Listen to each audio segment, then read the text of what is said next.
Welcome to Kalavathi Reddy videos. నేను పుదీనా, కొత్తిమీర, ఆనియన్, జీలకర్ర ఇట్లా వేసి పకోడీ చేశాను శనగపిండితో.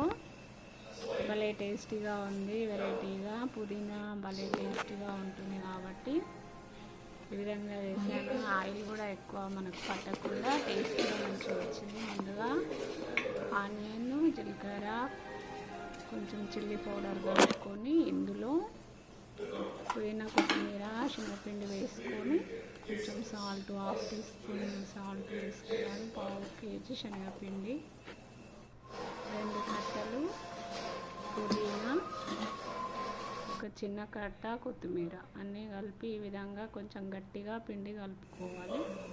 కడాయిలో నూనె పోసి బాగా వేడెక్కాక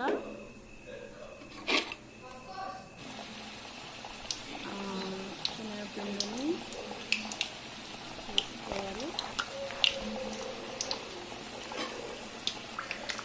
నూనె బాగా వేడెక్కాక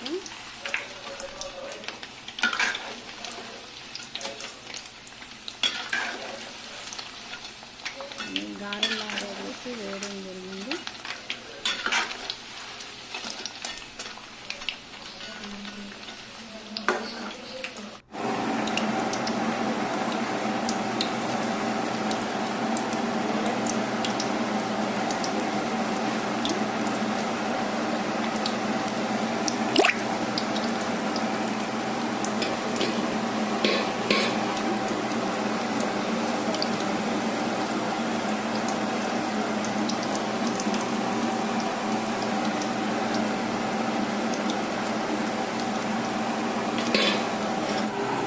ఇవేమో గారెల్లాగా చేశాను.